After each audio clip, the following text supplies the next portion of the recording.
In today's gospel, Luke recounts for us Jesus' teachings on the Beatitudes.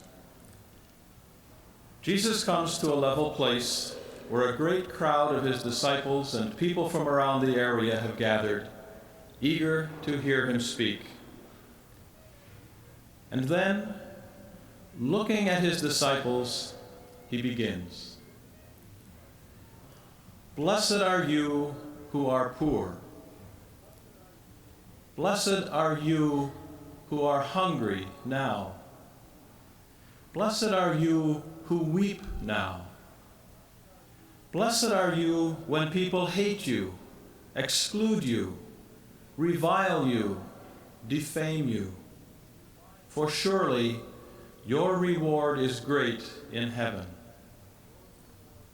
And he continues, but woe to you who are rich.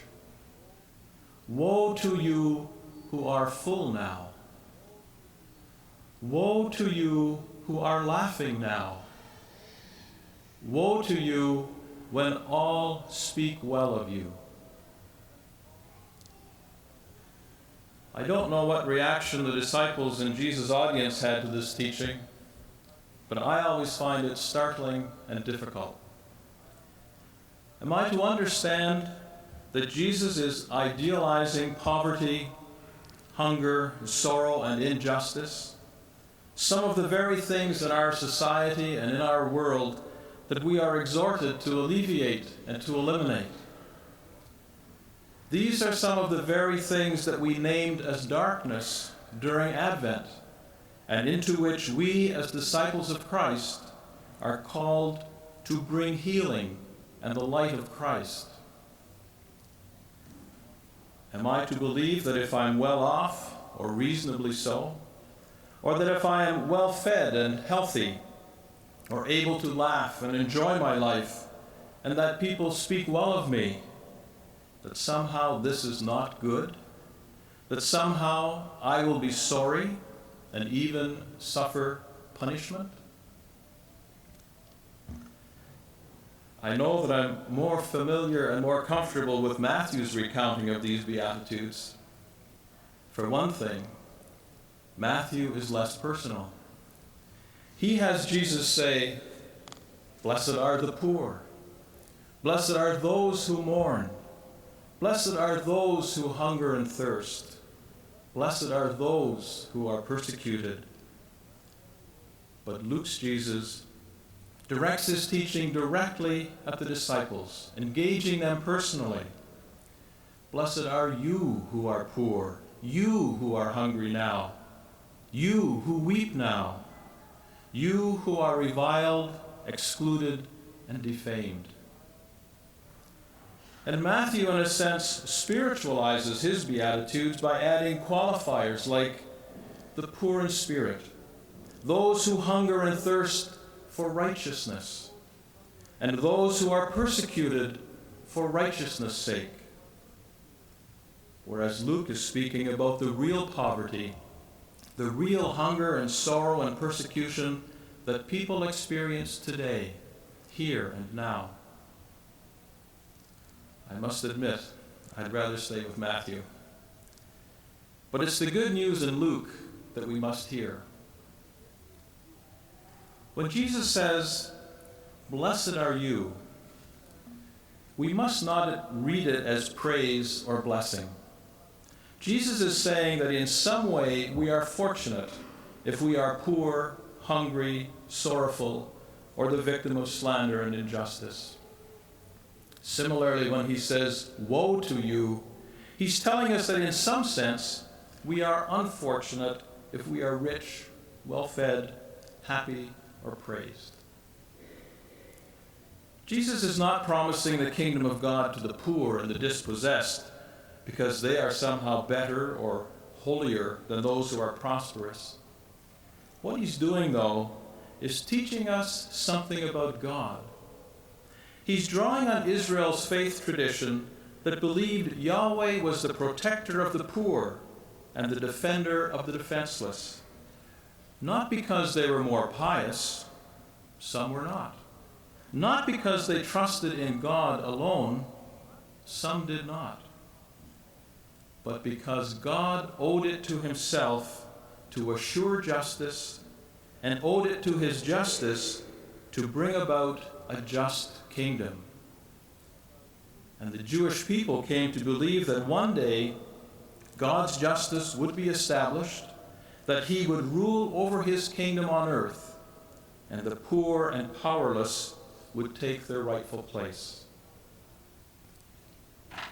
What we learn from Jesus' teaching of the Beatitudes is that the kingdom of God is at hand, here and now. And Jesus is God's personal revelation of the love and justice of that kingdom. And in this context, the poor and oppressed are the fortunate in their situation, not because they are poor and oppressed, but because of the qualities of heart and soul that make them able to trust in God and be open to receive the fruits of God's promise. But what about the woes we hear in the gospel? I still have money in my pocket, and I've enjoyed a plentiful breakfast with the prospect of a well-deserved and ample lunch. Should I be worried? The first reading today from the prophet Jeremiah is helpful. This brief poem contrasts two types of people. One is cursed because they trust in mere mortals, make mere flesh their strength, and turn their hearts away from God. They can expect a barren life. The other is blessed because they trust in the Lord. They sink their roots deep into the living waters of God's life, and they can expect a full and fruitful life. To me, Jeremiah is talking about choices.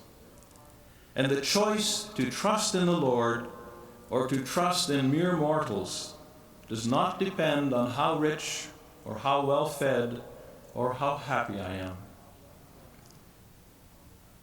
So what if we turn Luke's woes into blessings? What would they sound like?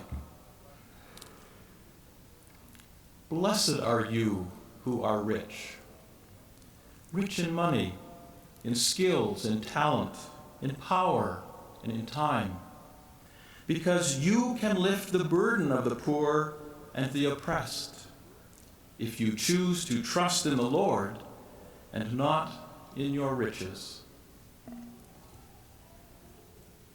Blessed are you who are full now, healthy and strong, because you are strong enough to feed the hungry, to touch their emptiness with your compassion, to remain uncomfortable as long as one brother or sister cries in hunger for bread or love or justice.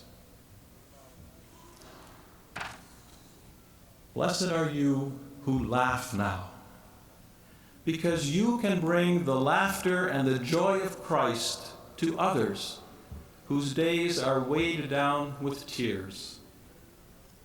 But only if you can laugh at yourself and enjoy the freedom that comes from trusting in the Lord.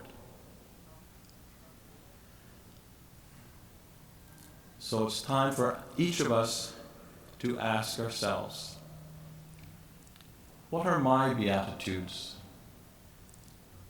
Yes, I am blessed, fortunate indeed, but why? How would Jesus, looking into my heart today, finish this sentence to me? Blessed are you because